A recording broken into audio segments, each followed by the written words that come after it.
Marwari media आप देख रहे हैं। आज है 17 जून 2026 बुधवार का दिन, हिंदू तिथि ज्येष्ठ माह के शुक्ल पक्ष की तृतीया।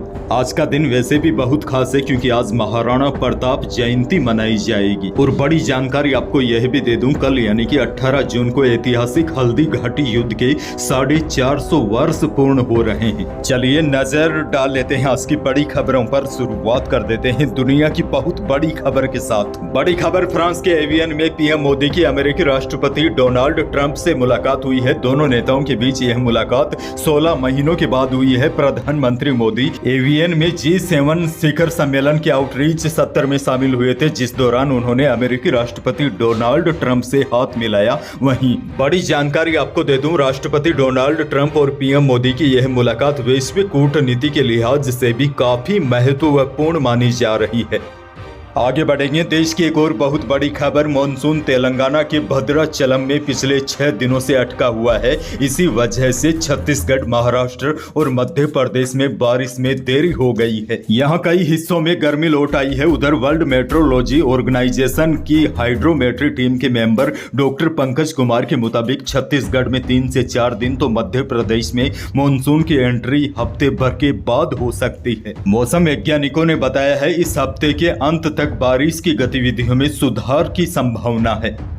अच्छा, मॉनसून की बात हो रही है तो किसानों को एक और बड़ी खबर दे दूं। तमिलनाडु सरकार ने किसानों को बड़ी राहत देते हुए सहकारी बैंकों से लिए गए फसल ऋण की माफी का ऐलान कर दिया है। योजना के तहत 75,000 रुपए तक का ऋण पूरी तरह माफ होगा। इससे राज्य के लगभग 14.43 लाख किसानों को बड़ा फायदा मिलेगा। सरकार को इस योजना पर 5932 करोड़ रुपए खर्च करने होंगे। मुख्यमंत्री सी जोसेफ विजय ने मंत्रियों और वरिष्ठ अधिकारियों के साथ समीक्षा बैठक के बाद ऋण माफी का ऐलान किया।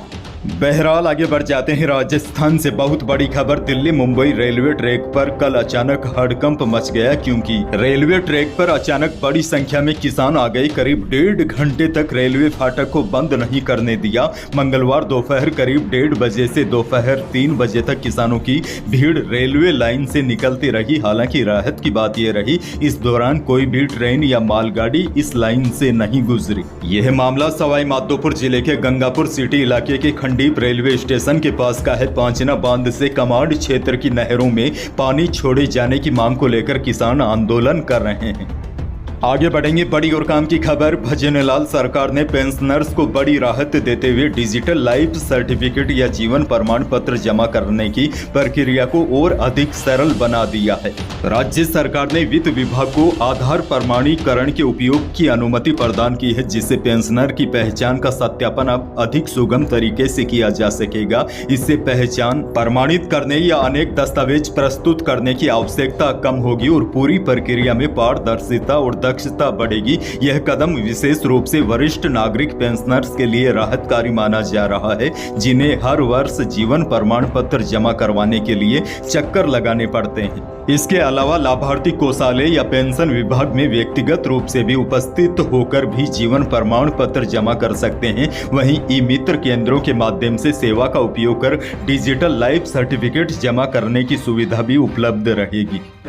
अगली बड़ी खबर की ओर बढ़ जाते हैं। जयपुर में कॉकरोच जनता पार्टी के फाउंडर अभिजीत दीपके की पिटाई करने वाले 5 आरोपियों को मंगलवार को जमानत मिल गई है। एडवोकेट बसंत पारिक ने बताया कि पुलिस ने पांचों को सोमवार को शांति भंग के आरोप में पकड़ा था। सभी को 20-20 हजार रुपए के बॉन्ड पर जमानत देते हुए 6-6 महीनों के लिए पाबंद कर दिया है। दरअसल सोमवार को शहीद स्मारक पर प्रदर्शन के दौरान सीजेपी के फाउंडर अभिजीत दीपके को थप्पड़ मार दिए थे। वहीं दीपके को थप्पड़ मारने वाले राकेश गुर्जर ने कहा, मैंने किसी राजनीतिक दल या संगठन के कहने पर यह कदम नहीं उठाया, बल्कि मौके पर हुई धक्का मुक्की और बदसलूकी से नाराज होकर ऐसा किया।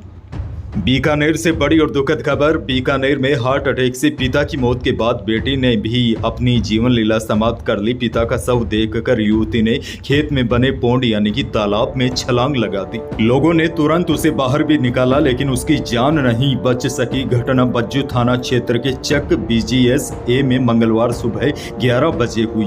यानी कि पिता की मौत का सदमा बेटी सह नहीं पाई और पिता के पीछे उसने भी जान दे दी। अगली बड़ी खबर की ओर बढ़ जाते हैं। पूर्व मुख्यमंत्री अशोक गहलोत ने राष्ट्रीय स्वयं सेवक संघ और भारतीय जनता पार्टी पर तीखा हमला बोलते हुए कहा कि देश में ऐसी परिस्थितियां बन चुकी है कि हिंदू राष्ट्र की औपचारिक घोषणा होना बाकी रह गया है। उन्होंने आरोप लगाया अन्य धर्मों के लोगों पर दबाव बनाया जा रहा है और धार्मिक ध्रुवीकरण की राजनीति की जा रही है। मंगलवार को जयपुर स्थित अपने आवास पर मीडिया से बातचीत में गहलोत ने कहा कि कांग्रेस ने हमेशा लोकतांत्रिक और उदार रवैया अपनाया, लेकिन भाजपा प्रतिद्वंदियों के खिलाफ टारगेटेड कार्रवाई की राजनीति कर रही है।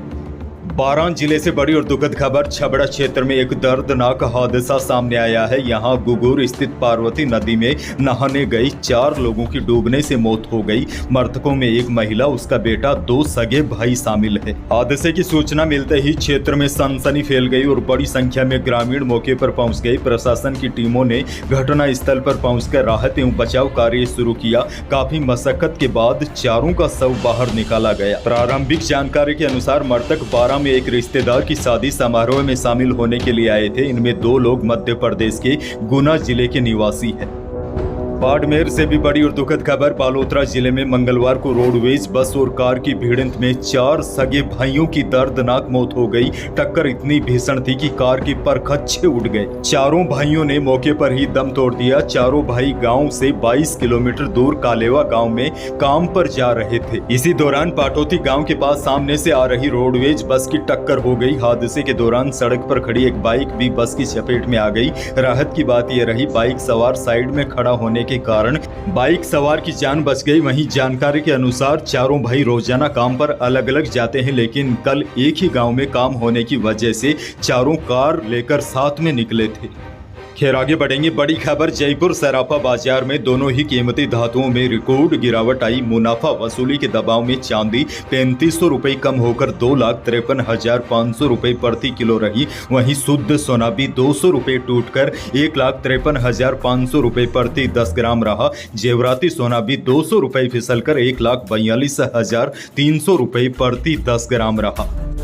अनाज मंडियों के भाव की बात की जाए तो नागौर, डेगाना, मेड़ता, जोधपुर, बीकानेर, नोखा, श्रीगंगानगर, हनुमानगढ़ और जयपुर की मंडियों में हालिया भाव के अनुसार औसत भाव की बात करूं तो इन मंडियों में जीरे का भाव न्यूनतम 16,000 से अधिकतम 22,000 रुपये रहा। इसबगोल बिकी न्यूनतम 10,000 से अधिकतम 14,000 रुपये। गवार का भाव रहा न्यूनतम 5,000 से अधिकतम 5,600 रुपये और सरसों बिकी अधिकतम 7,300 रुपये। वहीं अरंडी का भाव रहा न्यूनतम 5300 से अधिकतम 6,000 रुपये और मूंग का भाव रहा अधिकतम 7500 रुपये।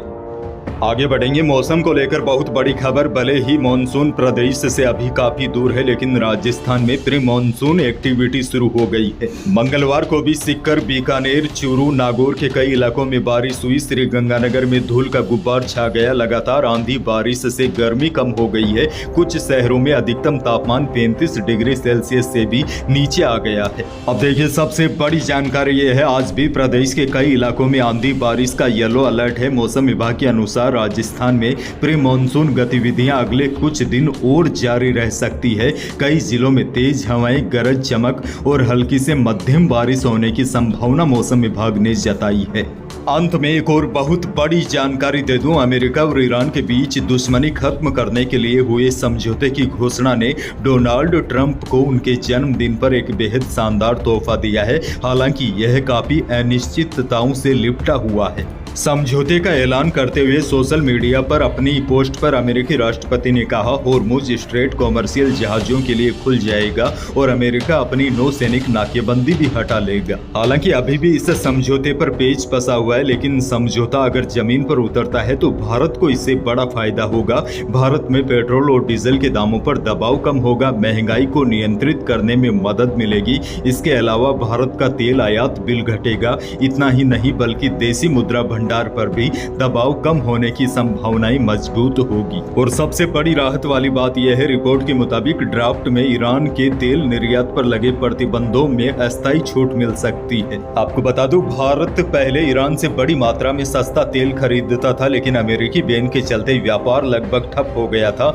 सबसे खास बात यह है कि ईरान से तेल का व्यापार डॉलर की जगह रुपयों में होता था, जिससे भारत को यह तेल बाकी देशों के मुकाबले काफी सस्ता पड़ता था। अब प्रतिबंध हटने से भारत फिर से ईरानी क्रूड खरीद सकता है। तो यही थी प्रदेश और देश की आज की बड़ी और महत्वपूर्ण खबरें। वीडियो को लाइक करना बिल्कुल न भूलिए। चैनल पर नए हैं तो सब्सक्राइब जरूर कीजिए ताकि आप अपडेट रहे बड़ी और काम की खबरों से।